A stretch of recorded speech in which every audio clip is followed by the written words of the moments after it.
Hello learners and welcome back to Pankaj की कक्षा। आप सभी का स्वागत है मेरी कक्षा में। तो आज की इस वीडियो में मैं सबसे इम्पोर्टेंट टॉपिक लेके आया हूं जो कि आप लोग का फिनेंस मेजर का। ठीक है, तो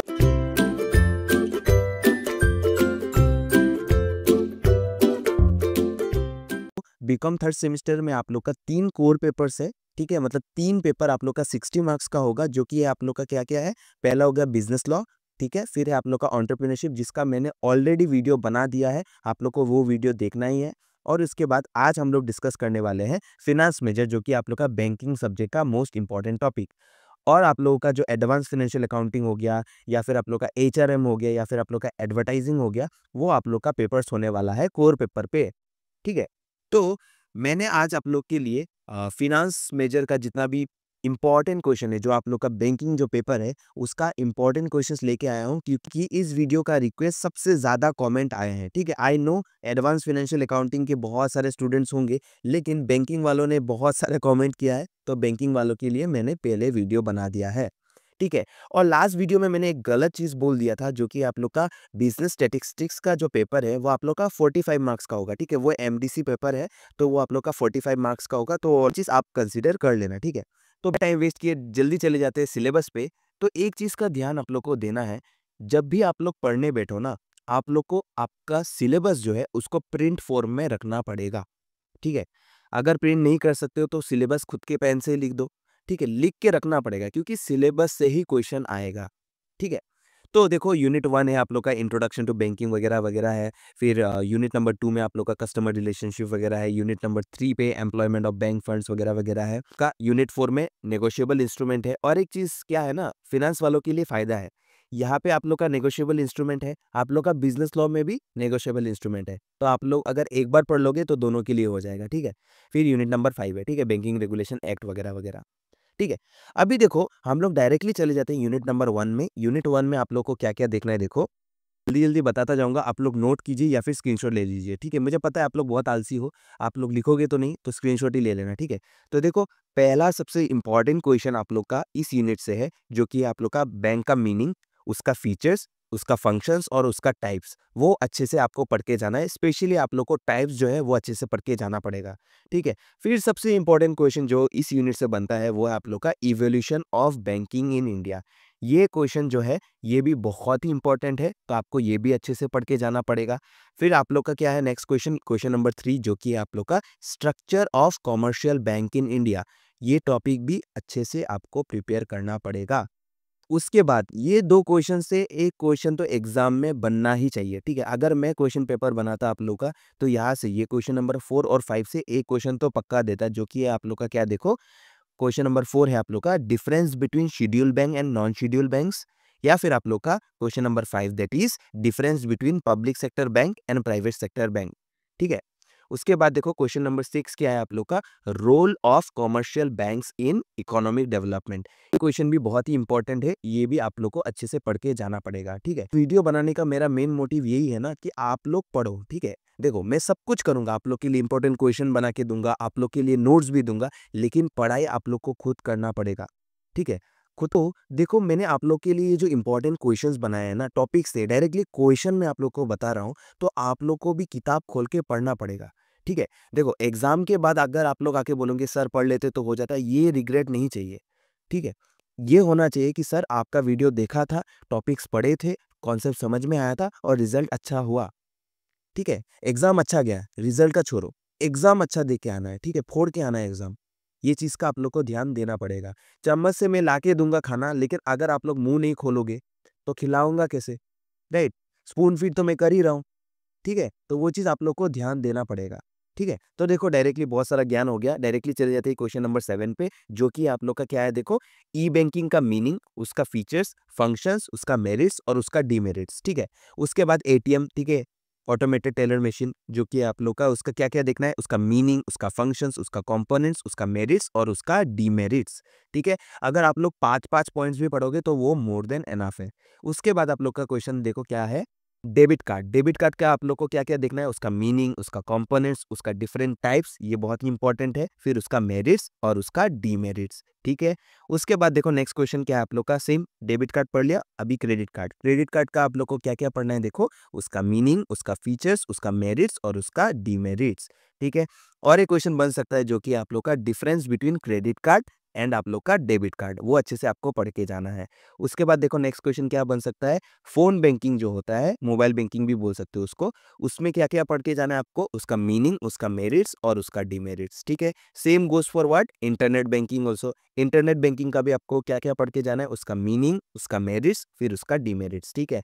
फिर उसके बाद आप लोग को क्या पढ़ के जाना है, ईएफटी। ईएफटी का क्या-क्या पढ़ के जाना है, उसका मीनिंग, उसका एडवांटेजेस, फिर उसका डिसएडवांटेजेस, ठीक है? उसके बाद आप लोग को क्या पढ़ना है, उसके बाद आप लोग को एनईएफटी जो होता है, एनईएफटी का भी आपको उसका मीनिंग, उसका फीचर्स, उसका एडवांटेजेस और उसका डिसएडवांटेजेस पढ़ के जाना है, ठीक है? उसके बाद सेम आरटीजीएस जो होता है, उसका भी मीनिंग, उसका एडवांटेजेस और उसका डिसएडवांटेजेस। उसके बाद ये क्वेश्चन मुझे लग रहा है कि आने का बहुत हाई चांसेस है, जो कि आप लोग का difference between NEFT and RTGS. ये टॉपिक भी आपको अच्छे से पढ़ के जाना है, ठीक है?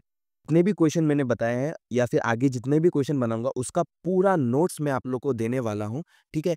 कितने प्राइस में मिलेगा, कैसे एक्सेस करना है, वो मैं आगे बताता रहूंगा, आप लोग वीडियो में बने रहिए, ठीक है? अभी डायरेक्टली चले जाते हैं यूनिट नंबर 2 पे। यूनिट 2 में क्या है आप लोग का, देखो पहला क्वेश्चन है मीनिंग ऑफ बैंकर, ठीक है? नेक्स्ट क्वेश्चन क्या है, meaning of customer of A bank, ठीक है? उसके बाद देखो नेक्स्ट क्वेश्चन क्या है, different types of banker customer relationship, ये टॉपिक अच्छे से पढ़ के जाना है। उसके बाद देखो नेक्स्ट क्वेश्चन क्या है, ऑब्लिगेशंस और ड्यूटीज ऑफ ए बैंकर।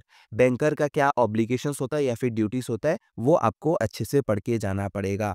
उसके बाद नेक्स्ट क्वेश्चन है आप लोग का राइट्स ऑफ ए बैंकर, ठीक है? उसके बाद क्या है देखो, गार्निशी ऑर्डर क्या होता है, उसका मीनिंग अच्छे से आपको पढ़ के जाना है। फिर सब उसके बाद सबसे इंपॉर्टेंट क्वेश्चन, स्टार मार दो इसको, ये क्वेश्चन क्या है आप लोग का, बैंकिंग ओम्बड्समैन स्कीम, ठीक है? उसका मीनिंग फिर उसका फीचर्स अच्छे से पढ़ के जाना है, ठीक है? फास्ट जा रहा हूँ लेकिन बहुत सारे क्वेश्चंस है तो मुझे कम से कम टाइम में उसको कवर अप करना है, ठीक है? उसके बाद देखो नेक्स्ट क्वेश्चन क्या है आप लोग का, मीनिंग ऑफ बैंकिंग ओम्बड्समैन, ठीक है?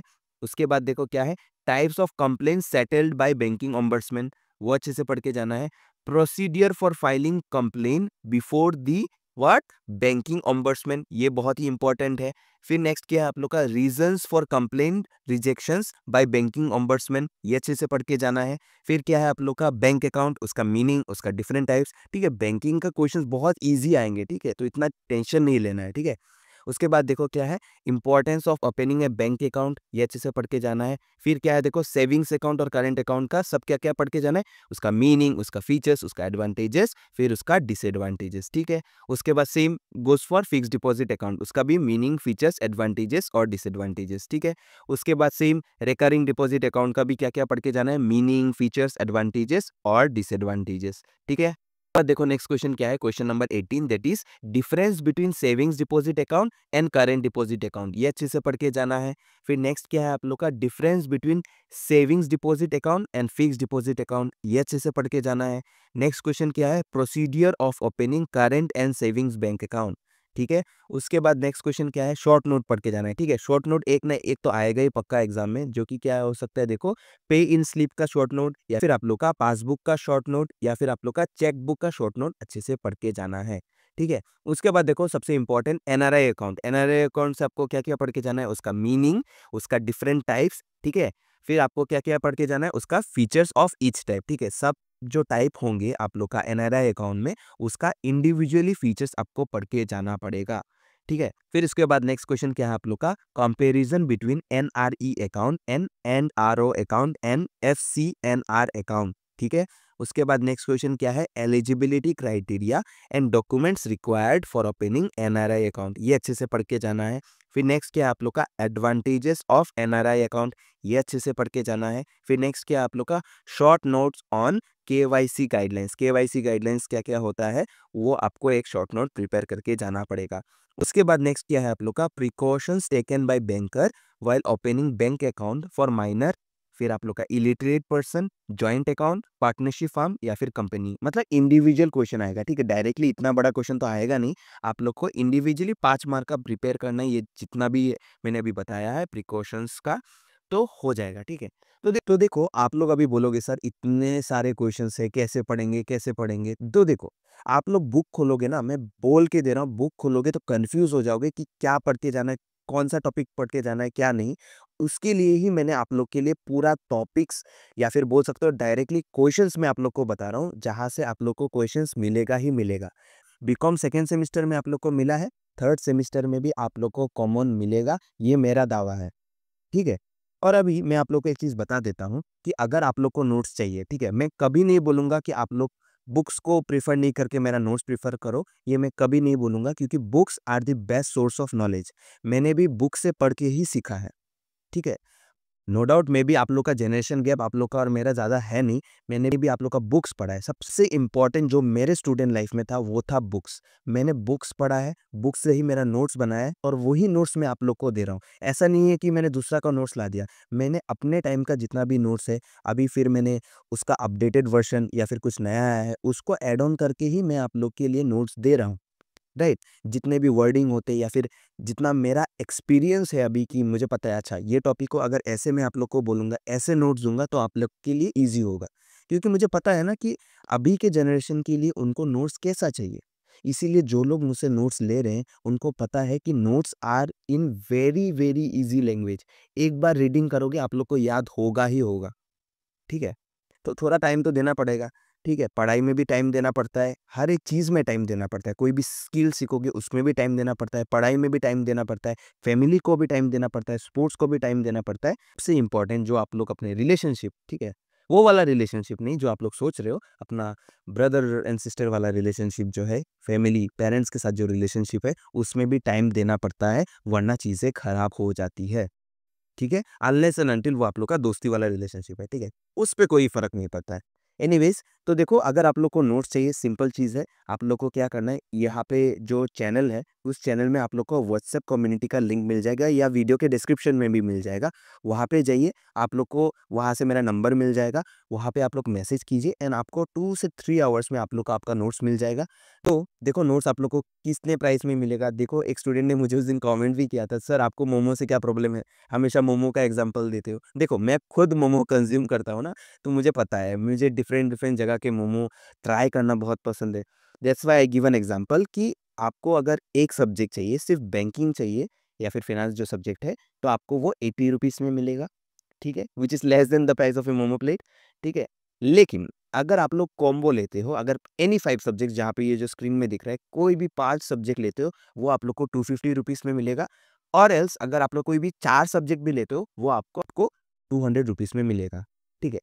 अभी भी कोई भी स्टूडेंट्स को मैंने फ़ोर्स किया भी नहीं है, ना ही मैं करूँगा, ठीक है? मैं आप लोग को बस एक ही चीज़ बोलूँगा, अगर आपके पास बुक्स है, अगर आप लोग वहाँ से पढ़ सकते हैं, it is the best source of knowledge, ठीक है? क्योंकि मैंने बुक से ही तो मैंने नोट्स बनाया ना। लेकिन अगर आप लोग के पास टाइम कम है, सप्लीमेंट चाहिए, तो एज़ अ सप्लीमेंट ले सकते हैं। एज़ अ प्रॉपर फूड नहीं, सप्लीमेंट, ठीक है? जो लोग जिम में जाते हैं उनको पता होगा, ठीक है? तो वही चीज़ है, ठीक है? तो देखो डायरेक्टली चले जाते हैं अभी यूनिट नंबर 3 पे, बहुत सारा ज्ञान हो गया।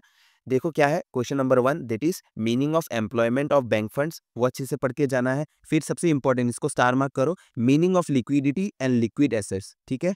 बाद नेक्स्ट क्वेश्चन है आप लोग का significance of liquidity in banking. फिर नेक्स्ट क्वेश्चन क्या है आप लोग का factors considered by banks to decide the quantum of cash balance. फिर नेक्स्ट आप लोग का है short note on cash reserves of bank. Short note आपको अच्छे से पढ़ के जाना ही जाना है, ठीक है? 60 मार्क्स का पेपर है तो बहुत सारे क्वेश्चंस रहेंगे, ठीक है? लेंथी पेपर हो सकता है। उसके बाद देखो नेक्स्ट क्वेश्चन क्या है, प्रिंसिपल्स ऑफ साउंड लेंडिंग, वो अच्छे से आपको पढ़ के जाना है। डिफरेंट टाइप्स ऑफ क्रेडिट और एडवांसेस प्रोवाइडेड बाय बैंक्स, ये अच्छे से पढ़ के जाना है। फिर difference between loan and cash credit, ये अच्छे से पढ़ के जाना है। फिर नेक्स्ट क्या है आप लोग का difference between cash credit and overdraft, ये अच्छे से पढ़ के जाना है। नेक्स्ट क्वेश्चन है आप लोग का difference between loan and overdraft, ये अच्छे से पढ़ के जाना है। फिर नेक्स्ट क्या है आप लोग का मीनिंग ऑफ सिक्योर्ड लोन, ये अच्छे से पढ़ के जाना है। फिर नेक्स्ट क्या है आप लोग का meaning of creation of charge, ये अच्छे से पढ़ के जाना है। फिर नेक्स्ट क्या है आप लोग का different modes of creating charges on securities, ये अच्छे से पढ़ के जाना है, ठीक है? फिर देखो सबसे इंपॉर्टेंट, इसको स्टार मार्क कर दो, प्लेज, ठीक है? प्लेज का क्या क्या पढ़ के जाना है, meaning, features, advantages, rights and duties of banker as a pledgee, ये अच्छे से पढ़ के जाना है। ठीक है, देखो हाइपोथिकेशन से आपको क्या क्या पढ़ के जाना है, उसका meaning, features, precautions taken bye banker in case of hypothecation. ठीक है, सेम चीज है। ठीक है, प्रोनाउंसिएशन में ऊपर नीचे हो सकता है, कोई प्रॉब्लम नहीं है।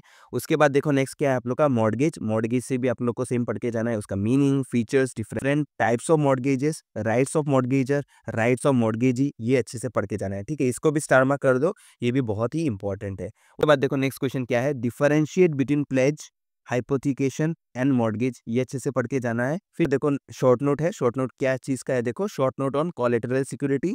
फिर आप लोग का last question, question number 19, that is quality of good collateral security, ये अच्छे से पढ़ के जाना है। ठीक है, चलो यूनिट नंबर 4 पे आते हैं। ठीक है, यूनिट नंबर 4 में क्या है, meaning and definition of negotiable instrument. ठीक है, देखो जो लोग बैंकिंग के स्टूडेंट्स हैं, ठीक है, आप लोग तो बैंकिंग के ही स्टूडेंट है ऑफ कोर्स, आप लोग को ना ये यूनिट अच्छे से पढ़ के जाना है, क्योंकि अगर यहाँ पे अच्छे से पढ़ लोगे ना तो आप लोग का बिजनेस लॉ में एक पार्ट आप लोग के लिए इजी हो जाएगा। ठीक है, तो देखो अगर यहाँ पे स्किप करोगे तो 2 सब्जेक्ट के लिए प्रॉब्लम हो जाएगा। ठीक है, तो देखो meaning and definition of negotiable instrument, फिर when did the negotiable instrument act 1881 came into force, ये अच्छे से पढ़ के जाना है। Features of negotiable instrument, legal presumptions made in regard to a negotiable instrument, types of negotiable instrument सबसे important, फिर प्रोमिसरी नोट का meaning, definition, parties, features. Same goes for bills of exchange, उसका भी मीनिंग, डेफिनेशन, पार्टीज, फीचर्स। फिर आप लोग का क्या है, आप लोग का चेक। ठीक है, चेक का भी मीनिंग, डेफिनेशन, पार्टीज, उसका फीचर्स। फिर आप लोग का क्या है, difference between bills of exchange and promissory note, ये अच्छे से पढ़ के जाना है। फिर same difference between cheque and promissory note, cheque and bills of exchange, उसका भी डिफरेंस। ठीक है, ये डिफरेंस से कोई ना कोई डिफरेंस तो पक्का आएगा। ठीक है, लिख के ले लो आप लोग ये बात। उसके बाद डिफरेंट टाइप्स ऑफ चेक, ये सबसे इंपॉर्टेंट है। फिर क्रॉसिंग ऑफ चेक क्या होता है, उसका मीनिंग, उसका सिग्निफिकेंस, फिर उसका टाइप्स। फिर आप लोग का सबसे इंपॉर्टेंट, ठीक है, इसको तो स्टार मार्क कर ही दो, क्या है आप लोग का होल्डर। होल्डर का मीनिंग, एसेंशियल कंडीशंस, फिर उसका rights. Same goes for holder in due course, उसका भी मीनिंग, उसका एसेंशियल कंडीशन, फिर उसका राइट्स। ठीक है, उसके बाद देखो next question number 16, that is difference between holder and holder in due course. फिर उसके बाद क्या है, पेमेंट इन ड्यू कोर्स क्या होता है, उसका मीनिंग, उसका एसेंशियल कंडीशंस। फिर उसके बाद एंडोर्समेंट, एंडोर्समेंट का मीनिंग, उसका फीचर्स, फिर उसका टाइप्स। फिर आप लोग का क्या है, कलेक्टिंग बैंकर। ठीक है, कलेक्टिंग बैंकर का मीनिंग, उसका ड्यूटीज एंड रिस्पॉन्सिबिलिटीज। उसके बाद देखो protections available to collecting banker. ठीक है, ये स्टैट्यूटरी वाला देख लेना। उसके उसके बाद देखो नेक्स्ट क्या है, पेइंग बैंकर, उसका मीनिंग, उसका precautions taken by collective banker. Same ये जो आप लोग का protections available to paying banker है वो देख लेना। उसके बाद मटेरियल ऑल्टरेशन क्या होता है, उसका मीनिंग, उसका कैरेक्टरिस्टिक, उसका इफेक्ट्स और उसका एग्जांपल्स। ठीक है, उसके बाद देखो एग्जांपल्स ऑफ ऑथराइज्ड ऑल्टरेशंस, ये अच्छे से देख के जाना है। फिर उसके बाद देखो नेक्स्ट क्या है, statutory protection provided to paying banker in case of materially altered cheque. ठीक है, देखो टॉपिक्स आई नो बहुत ज्यादा है, लेकिन आप लोग को ये सब चीज देख के जाना पड़ेगा, क्योंकि आप लोग फर्स्ट बैच हो। ठीक है, बीकॉम थर्ड सेमेस्टर, ये जो FIUGP के अंडर आप लोग फर्स्ट बैच हो। ठीक है, तो क्वेश्चन कहीं से भी दे सकते हैं। ठीक है, होपफुली क्या होगा कि क्वेश्चन इजी रहे, मैं प्रे करूंगा आप लोग का क्वेश्चन पेपर इजी रहे, बट इतना तो श्योर है जितना मैं बता रहा हूँ वहां से क्वेश्चंस आप लोग को कॉमन मिलेगा ही मिलेगा। ठीक है, तो देखो बिना टाइम वेस्ट के डायरेक्टली चले जाते हैं यूनिट नंबर 5 पे। ठीक है, देखो क्या है, बैंकिंग रेगुलेशन एक्ट है, तो उसका मीनिंग, उसका फीचर्स, उसका ऑब्जेक्टिव्स। फिर क्या क्या पढ़ना है, देखो ये प्रोविजंस पढ़ के जाना है, यहाँ से एक प्रोविजंस तो पक्का आने का चांसेस है। Provisions of banking regulation act 1949 regarding क्या क्या है, number 1 minimum paid up capital and reserve, bank licensing, branch expansion, constitution of the board of directors, loans and advances, accounts and audits. ठीक है, इसका प्रोविजंस जो है जो एक्ट पे दिया है वो अच्छे से आपको पढ़ के जाना पड़ेगा। उसके बाद देखो powers of reserve bank of India, ये आप लोग ने 12 में पढ़ा होगा। ठीक है, फिर बैंकिंग सेक्टर रिफॉर्म्स, उसका meaning, reasons, objectives, important acts पढ़ के जाना है। फिर objectives and recommendations of Narasimham committee 1, ये सबसे इंपॉर्टेंट है। Same recommendation of Narasimham committee 2। ठीक है, फिर इसके बाद देखो क्या है, banking sector reform measures taken by the government. फिर क्या है, meaning of corporate governance, guidelines of RBI in corporate governance, measures taken by banks on corporate governance, measures taken bye RBI on corporate governance. ठीक है, ये भी important हो जाता है। ठीक है, के बाद प्रूडेंशियल नॉर्म्स मीनिंग। ठीक है, प्रूडेंशियल नॉर्म्स का मीनिंग आपको अच्छे से पढ़ के जाना है। Meaning of non performing asset NPA, ये सबसे इंपॉर्टेंट है, ये अच्छे से पढ़ के जाना है। फिर आप लोग का आउट ऑफ ऑर्डर अकाउंट क्या होता है वो अच्छे से पढ़ के जाना है।